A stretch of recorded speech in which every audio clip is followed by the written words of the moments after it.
Hello friends, welcome to my YouTube channel. আজকের ভিডিওতে মূলত ডিসকাস করব পয়েন্ট মিউটেশন নিয়ে। তো প্রথম আমরা দেখব যে পয়েন্ট মিউটেশন কাকে বলে, পয়েন্ট মিউটেশন কিভাবে হয়, কি কারণে হয় এবং এর মেকানিজম কি, কত প্রকারের হয়ে থাকে। তো এই সমস্ত কিছু আলোচনা করা হবে। তো প্রথম বলি পয়েন্ট মিউটেশন কাকে বলে। তো পয়েন্ট মিউটেশন হচ্ছে একটা মিউটেশন। তো সেটা কোথায় হয় না, ডিএনএ অথবা আরএনএ তে একটা সিঙ্গেল নিউক্লিওটাইড বেস অ্যাড হলো, ডিলিট হয়ে গেল অথবা চেঞ্জ হয়ে গেল। তো এই ধরনের যে এর ফলে যে মিউটেশনটা হয়ে থাকে সেটা হচ্ছে পয়েন্ট মিউটেশন। তো এই point mutation is a type of mutation in DNA or RNA in which one single nucleotide base is added, deleted or changed occur at a particular point of DNA sequence, result in one particular base pair. তো এটা হয় তিন ভাবে: ইনসারশনের ফলে হয়ে থাকে, সাবস্টিটিউশনে হয়ে থাকে অথবা ডিলিশনের ফলে হয়ে থাকে। তো ধরা যাক এটা একটা ডিএনএ সিকোয়েন্স যেটা 9টা বেস যুক্ত রয়েছে। তো GAG AC TT AC এটা একটা ডিএনএ সিকোয়েন্স রয়েছে যার মধ্যে 9টা বেস রয়েছে। এর মধ্যে কোন একটা পয়েন্টের নিউক্লিওটাইড যেটা আছে সেটা হয় ডিলিটেড হবে, হয় ইনসার্টেড হবে, হয় সাবস্টিটিউটেড হবে। কিভাবে হবে না, প্রথম দেখা যাক ইনসারশনে। এখানে অ্যাডিনিনটা ঢুকছে, তো এখানে টিটি এর আগে এর মাঝে আর এসির মাঝে কিন্তু এখানে অ্যাডিনিন ঢুকছে একটা এক্সট্রা। যেহেতু 9টা বেস এ যুক্ত হলো তাহলে হয়ে গেল 10টা বেস। তাহলে এখানে যে এখানে ইনসারশনের ফলে পয়েন্ট মিউটেশন হলো। সাবস্টিটিউশন, এখানে টিটির আগে কে আছে, সি আছে, সাইটোসিন আছে। তাহলে এই সাইটোসিনকে রিপ্লেস করে অ্যাডিনিন ঢুকলো, তাহলে এর ফলে যে মিউটেশনটা হলো তাকে বলা সেটা হচ্ছে পয়েন্ট মিউটেশন। এবং এটা সাবস্টিটিউশনের ফলে হলো, অর্থাৎ সি কে রিপ্লেস করে এ এলো। এবার দেখা যাক ডিলিশনে কি হয়। ডিলিশনে অর্থাৎ এখানে যে সি আছে, সাইটোসিন আছে, একে সম্পূর্ণ ডিলিট করে দেওয়া হলো জায়গাটা থেকে। তাহলে 9টা ছিল, এখান থেকে 8টা হয়ে গেল, 8টা বেস। এবার ডাবল স্ট্র্যান্ড করে দেওয়া হলো এগুলোকে। তাহলে এই তিনটে উপায় কিন্তু পয়েন্ট মিউটেশন হয়ে থাকে: ইনসারশন, সাবস্টিটিউশন এবং ডিলিশন হয়ে। তো এবার আমাদের জানতে হবে যে পয়েন্ট মিউটেশন কখন হয়। পয়েন্ট মিউটেশন বেশিরভাগ ক্ষেত্রে আমরা দেখি যে ডিএনএ রেপ্লিকেশনে কোনো মিস্টেক বশত কারণে কোনো একটা মিস্টেক হয়ে গেল, তখন কিন্তু ওই বিশেষত আমরা পয়েন্ট মিউটেশনকে লক্ষ্য করি। সেটা যদিও এটা খুব সহজে হয় না। তো এই mutation, this type of mutation ক্রোমোজোমের যে স্ট্রাকচার আছে সেটাকে চেঞ্জ করে দিতে পারে। And important effect on production of protein, সেটা কিভাবে হয় এবার আমরা আস্তে আস্তে জানতে পারবো। তো এবার দেখবো যে কজ, পয়েন্ট মিউটেশন হওয়ার পিছনে কি কারণ হতে পারে। তো এখানে আমরা দেখতে পাচ্ছি একটা পিউরিন অথবা পিরিমিডিন বেস চেঞ্জ হয়ে যাচ্ছে, ঠিক আছে। এবার আমরা জানি যে 3টে নিউক্লিওটাইড যুক্ত হয়ে একটা কোডন তৈরি করে এবং সেই কোডনটা একটা নির্দিষ্ট প্রোটিনকে কোড করে। তো এবার দেখবো যে এই এই 3টে নিউক্লিওটাইডের মধ্যে কোনো একটা যদি চেঞ্জ হয়ে যায়, সেই চেঞ্জটা কিভাবে হচ্ছে আমরা দেখলাম ইনসারশন, সাবস্টিটিউশন এবং ডিলিশনের মাধ্যমে। তো যদি চেঞ্জ হয়ে যায় তার ফলে কি কি রকমের পয়েন্ট মিউটেশন হতে পারে সেগুলো আমরা পরবর্তীতে দেখব। এবং এখন আমরা দেখব সেটা হচ্ছে কজ অফ পয়েন্ট মিউটেশন। এই পয়েন্ট মিউটেশন হওয়ার পিছনে কি কি কারণ থাকতে পারে। প্রথমে বলি মিউটাজেন। মিউটাজেন এর প্রভাবে কিন্তু এই মিউটেশনটা হয়। সেই মিউটাজেন কি কি হতে পারে, সেটা ফিজিক্যাল অথবা কেমিক্যাল। ফিজিক্যাল বলতে আমরা বুঝি X ray and UV radiation, এবং কেমিক্যাল অনেক কিছুই রয়েছে। তো কলচিসিন রয়েছে তার মধ্যে একটা, সেটা হচ্ছে মিউটাজেন হিসেবে কাজ করে। তো এবার অন্য ক্ষেত্রে মিউটাজেন বাদ দিয়েও কিন্তু এমন কিছু রয়েছে যেগুলোর ফলে কিন্তু এই মিউটেশনটা হয়ে থাকে, পয়েন্ট মিউটেশন হয়ে থাকে। সেটা হতে পারে by product of cellular metabolism, যেটা রিঅ্যাক্টিভ অক্সিজেন স্পিসিস। তো এটার ফলেও কিন্তু এই ধরনের মিউটেশন হয়ে থাকে। এবং কিছু নিউক্লিয়াস ডাইজেশনের ফলেও কিন্তু কখনো কখনো পয়েন্ট মিউটেশন হয়ে থাকে। তো এটা আমরা জাস্ট জানলাম কারণটা, এরপরে আমরা জানবো পয়েন্ট মিউটেশনের মেকানিজমটা। এবার আমরা দেখবো যে mechanism of point mutation. So there are different mechanism of point mutation depending on cause of the mutation. Since its most cases, point mutation arise spontaneously during DNA replication, the mechanism of substitution of a nucleotide is more common. তো আমরা দেখবো যে সাবস্টিটিউশনটা সব থেকে বেশি common এবং ionisation এটাও common. তো প্রথম আমরা সাবস্টিটিউশনটা দেখবো। সাবস্টিটিউশনের ক্ষেত্রে আমরা এখানে দুটোকে নিয়েছি, একটা থাইমিন আর একটা হচ্ছে গুয়ানিন। থাইমিনে দেখো এখানে যে হাইড্রোজেনটা আছে এটা কিন্তু, এটা আমরা যে ফর্মে দেখছি, স্ট্রাকচারটা আমরা ইউজুয়ালি দেখে থাকি কিটো ফর্মে, এটাকে আমরা কিটো ফর্ম বলি, এবং এই ফর্মটা ডিএনএ তে প্রচুর মাত্রায় পাওয়া যায়। ডিএনএর মধ্যে কিন্তু এই কিটো ফর্মটা ন্যাচারাল, কিন্তু যদি এটা এনল ফর্ম হয়ে যায় তখন কিন্তু এটা রেয়ার। ওকে, তো এখানে যে হাইড্রোজেনটা আছে এটাকে, এটা এই যে এখান থেকে হাইড্রোজেনটা চলে যাচ্ছে অক্সিজেনের কাছে, এই এই জিনিসটাকে বলা হচ্ছে টটোমেরিজম, টটোমেরিক শিফট। টটোমেরিক শিফটের ফলে কিন্তু এই টটোমেরিজমটা হচ্ছে। তাহলে এই টটোমেরিক শিফট কি? The hydrogen atom of a nucleotide base pair move away in a manner that changes the property of the bonding. তো এই কেসটা ঘটছে কার ক্ষেত্রে? না এই থাইমিনের ক্ষেত্রে। এবং এটা এরকমই আরেকটা হচ্ছে যেটা হচ্ছে গুয়ানিনের ক্ষেত্রে। গুয়ানিনের ক্ষেত্রে কি হচ্ছে যে এই হাইড্রোজেনটা অক্সিজেনের কাছে চলে যাচ্ছে, ঠিক যেমন এইরকম। তাহলে টটোমেরিক শিফট হলে ঠিক পরেরটা হবে। তো প্রথমের অংশটাকে যেটা আমরা কমন দেখতে পাই তাকে আমরা কিটো ফর্ম বলি, এবং এই হাইড্রোজেনটা অক্সিজেনের মাথায় লেগে যাওয়ার পর আমরা এটাকে এনল বলি, অথবা ল্যাকটিন বলি। কিটোকে ল্যাকটামও আমরা বলে থাকি। আচ্ছা, এরপর হচ্ছে যেটা আমরা দেখবো সেটা একটা এক্সাম্পল দিয়ে।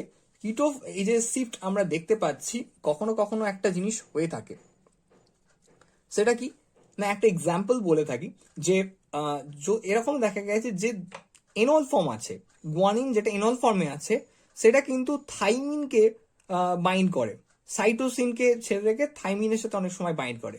তো এটাও কিন্তু পয়েন্ট মিউটেশন ঘটায়। এটা হচ্ছে কি এই ধরনের মিউটেশন, যে কারণটা হচ্ছে সেটা হচ্ছে কি সাবস্টিটিউশন হয়। সাবস্টিটিউশন হচ্ছে একজনকে সরিয়ে রিপ্লেস করে অন্যজন ঢুকছে, দিস দ্য সাবস্টিটিউশন। আচ্ছা, এর আরেকটা পয়েন্ট মিউটেশনের আরেকটা জিনিস যেটা আমরা বলছি সেটা হচ্ছে আয়নাইজেশন। আয়নাইজেশন কি? এটা খুব কমন একটা কারণ আমরা দেখি, যেটা হচ্ছে সাবস্টিটিউশনের পরে একটা কারণ যেটা আয়নাইজেশন। তো এই আয়নাইজেশনের ফলে কিন্তু খুব এই যে স্পন্টেনিয়াস একটা আয়নাইজড হয়ে যায় দুটো দুটো বেস পেয়ার, এবং তাদের মধ্যে কিন্তু যে বন্ডিংটা থাকে হাইড্রোজেন বন্ডস, কমপ্লিমেন্টারি বন্ডিংটা কিন্তু আর বেশিক্ষণ থাকে না। তো এর ফলে কিন্তু অন্য কিছু এসে কিন্তু অ্যাড হয়ে যেতে পারে। একটা নিউক্লিওটাইড ছিল সে সরে গেল, দিয়ে ও তার জায়গায় অন্য কেউ এসে জুড়ে যেতে পারে, আয়নাইজড হয়ে যেতে পারে। তো আয়নাইজ ফর্মে থাকলে কিন্তু তাদের মধ্যে কমপ্লিমেন্টারি যে বন্ডিংটা সেটা কিন্তু বেশিক্ষণ স্থায়ী হবে না। তো এর ফলেও কিন্তু পয়েন্ট মিউটেশন হয়। তো এবার আমরা জানলাম মেকানিজমটা, এবং এরপর হচ্ছে আমরা দেখব টাইপস অফ পয়েন্ট মিউটেশন। আমরা চারটে টাইপস দেখতে পাই। প্রথম হচ্ছে silent mutation, nonsense mutation, missense mutation and frame shift mutation. একে একে এই চারটি মিউটেশনকে আমরা কভার করব। ওকে, তো এবার দেখা যাক ননসেন্স মিউটেশন কাকে বলে। ননসেন্স মিউটেশন হচ্ছে একটা মিউটেশন যেটা কি করে, স্পেসিফাইং অ্যামিনো অ্যাসিড যে কোডনটা ছিল, এই কোডন স্পেসিফাইং অ্যামিনো অ্যাসিড তাকে রিপ্লেস করে বাই এ স্টপ কোডন। সেটা কেন কিভাবে হচ্ছে দেখা যাক। একটা নর্মাল কোডন কি দেখা যাক, টিটিসি, থাইমিন থাইমিন সাইটোসিন। তো এটা একটা নর্মাল, এখানে কোনো মিউটেশন হয়নি, ডিএনএ লেভেলের এটা। এবার যখন এটার কমপ্লিমেন্টারি আসছে যেটা আরএনএ ক্যারি করছে এএজি, তো এখানে এটা কিন্তু লাইসিনকে কোড করছে, ঠিক আছে। তো এবার পয়েন্ট মিউটেশন হলো এই প্রথম থাইমিনটার উপর, তাহলে এখানে অ্যাডিনিন ঢুকলো, তাহলে ডিএনএ লেভেলে এখানে অ্যাডিনিন ঢুকলো থাইমিনকে রিপ্লেস করে।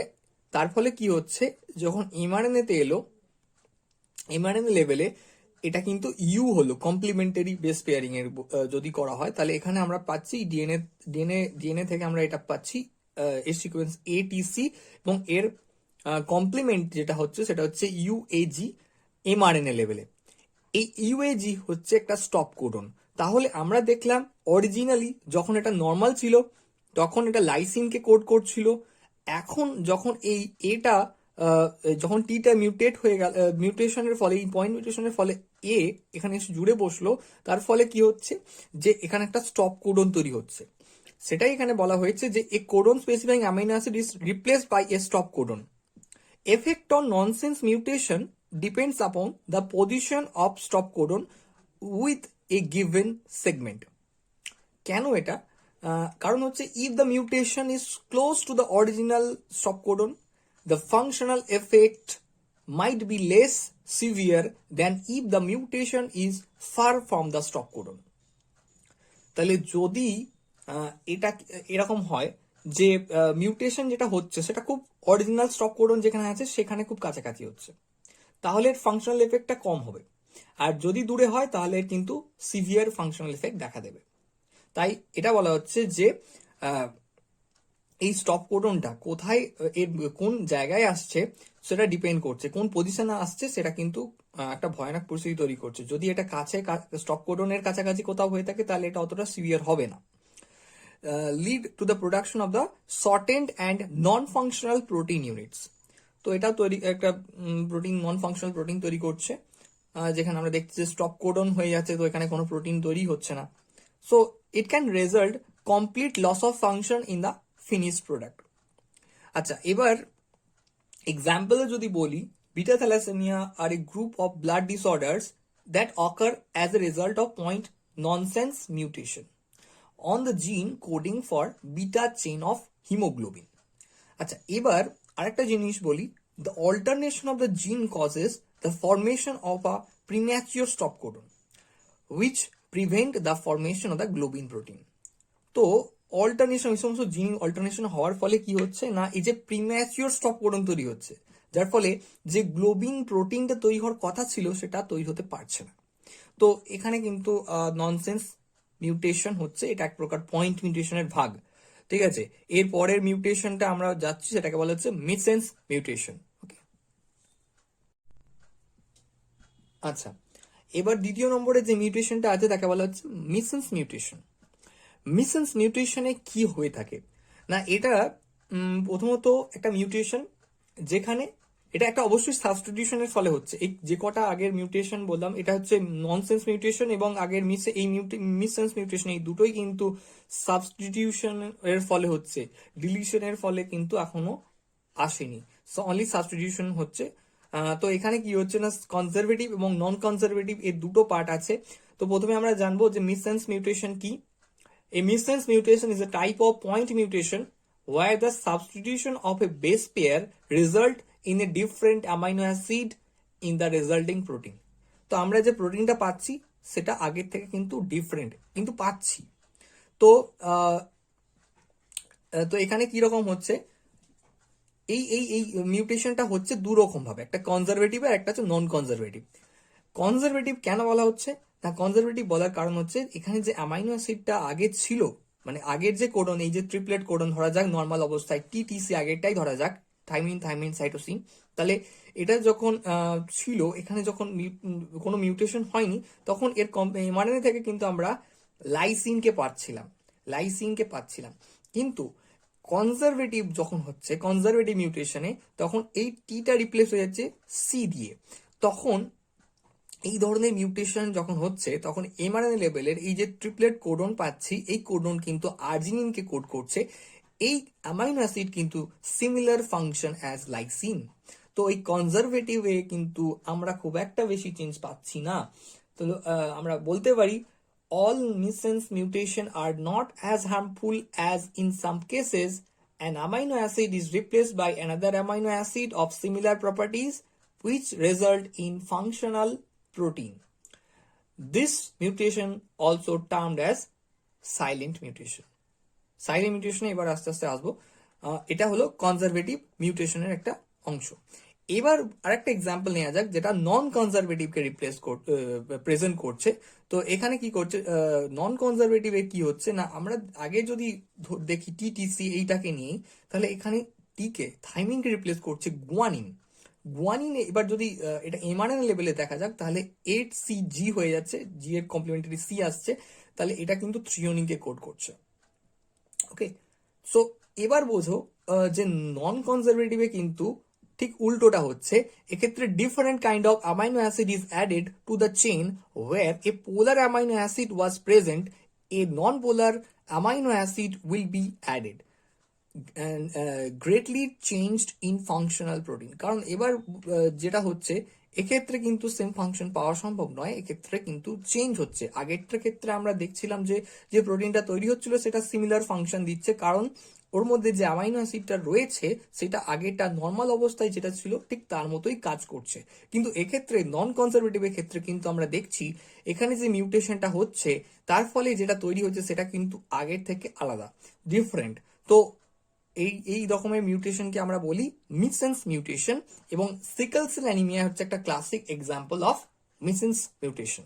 ওকে, এই পরের মিউটেশনে আসা যাক। ওকে, এবার আসা যাক সাইলেন্ট মিউটেশন। সাইলেন্ট মিউটেশনে কি হয় না, এখানে আমরা আবার এক্সাম্পল নিয়ে দেখব। সেটা হচ্ছে কি না, টিটিসি আছে, তাহলে এখানে এটা চেঞ্জ হয়ে যাচ্ছে, শেষে এই যে সিটা আছে সি কে রিপ্লেস করে আসছে টি।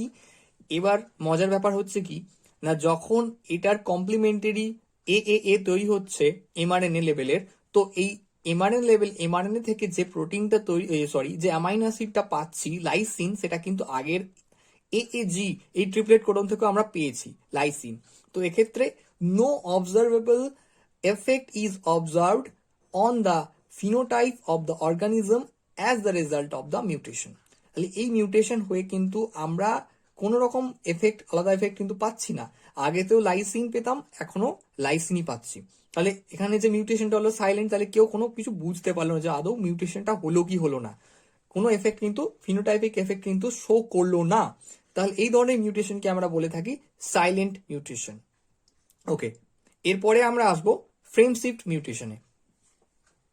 ওকে, এবার আমরা দেখবো ফ্রেম শিফট মিউটেশন, এবং এটা হচ্ছে আমাদের লাস্টের অংশ, frame shift mutation. Frame shift point mutation is a type of point mutation where the nucleotides of a DNA sequence are altered in a way that changes one or more codons. হ্যাঁ, এবার বোঝা যাক এটা কি। Frame shift mutation বোঝার জন্য একটা normal type আমরা নিচ্ছি, নর্মাল যেখানে কোনো মিউটেশন হয়নি সেরকম একটা এমআরএনএ আমরা সিকোয়েন্সকে নিয়েছি, এইউজি, এএজি, ইউইউ, জিজিসি, ইউএএ। তো এটা এদের স্পেসিফিক যে অ্যামাইনো অ্যাসিড তাদেরকে কোড করছে, ঠিক আছে। তো বেস পেয়ার ডিলিশনটা আমরা দেখি। বেস পেয়ার ডিলিশনের ফলে কি হচ্ছে না, এর ফলে এর মাঝে এএজি এর এই যে ইউটা ছিল, এই ইউটা এখান থেকে চলে যাচ্ছে, মিসিং ইউ, এখান থেকে ইউটা কিন্তু ডিলিট হয়ে যাচ্ছে। তার ফলে যে কোডনটা আমরা পাচ্ছি, অর্থাৎ ট্রিপলেট, যে তিনটে নিউক্লিওটাইড যুক্ত হয়ে যে স্পেসিফিক কোডন তৈরি করছে, তো আমরা দেখছি এইউজি, এএজি, ইউইউজি। তাহলে ইউটা সরে যাওয়ার পর থেকে এর পরের ইউটা থেকে গোনা শুরু হয়েছে ইউইউজি। তাহলে এই তিনটে নিয়ে একটা, এবং জি সিইউ এই তিনটে নিয়ে একটা। তাহলে মিথিওনিন, লাইসিন, লিউসিন, অ্যালানিন। তাহলে ইউটা চলে যাওয়ার পর থেকে এখানে যেটা আগে তৈরি হতো ফিনাইল অ্যালানিন এবং তারপর গ্লাইসিন, সেটা কিন্তু চেঞ্জ হয়ে গেল। এরপর কিন্তু এই কোডনের পুরো যে অংশটা কিন্তু চেঞ্জ হয়ে গেল। তাহলে এটা হলো বেস পেয়ার ডিলিশনের ফলে। এরপর আসছে বেস পেয়ার ইনসার্শন। এখানে একটা এক্সট্রা ইউ ঢুকে গেছে, এক্সট্রা ইউ চলে এসে গেছে। তাহলে এর ফলে কি হচ্ছে, ইউএএ এখানে স্টপ করুন, অর্থাৎ মিথিওনিন তৈরি করার পর কিন্তু এখানে স্টপ হয়ে যাচ্ছে। এরপর আসছে 3 নিউক্লিওটাইড ইনসার্শন ও ডিলিশন। এখানে ডিলিশন দেখানো হয়েছে, তো এখানে দেখা যাচ্ছে যে এইউজি এখান থেকে এএজি বেরিয়ে যাচ্ছে। তাহলে এখানে আমাদের প্রথম যেটা ছিল, যেখানে কোনো মিউটেশন ছিল না, সেখানে এএজি ছিল, এবং এএজি এখান থেকে মিসিং হয়ে যাওয়ার পর কিন্তু বাকি যেটা আছে সেই অংশটা দেখানো হয়েছে, কিন্তু এখানে একটা স্টপ কোডন আছে, তো এখানে স্টপ হয়ে যাচ্ছে এখানে। তো এই হচ্ছে ফ্রেম শিফট মিউটেশন। এবং ফ্রেম শিফট মিউটেশন হচ্ছে সবচেয়ে ভয়ঙ্কর মিউটেশন, কারণ এই মিউটেশনটা পয়েন্ট মিউটেশনের সবচেয়ে ভয়ঙ্কর বলা এই কারণেই বলা হচ্ছে, কারণ এই মিউটেশনটা কিন্তু পুরো সিকোয়েন্সটা চেঞ্জ করে দিচ্ছে, এবং একটা সিঙ্গেল চেঞ্জের ফলে কিন্তু পুরো যে জিনের সিকোয়েন্সটা কিন্তু চেঞ্জ হয়ে যাচ্ছে, এবং তার ফলে ভিন্ন ভিন্ন অ্যামাইনো অ্যাসিড কিন্তু তৈরি হতে শুরু করে দিচ্ছে। তাহলে এই মিউটেশনটা কিন্তু a frame shift mutation is one of the severe type of point mutation. ওকে, তো এইগুলো হচ্ছে ফ্রেম শিফট মিউটেশনের কিছু এক্সাম্পল দিয়ে, উদাহরণ দিয়ে আমি বোঝালাম। তো ভিডিওটা এই পর্যন্তই। তো যদি ভিডিওটি ভালো লাগে তো একটি লাইক, শেয়ার এবং সাবস্ক্রাইব করবেন। Thank you.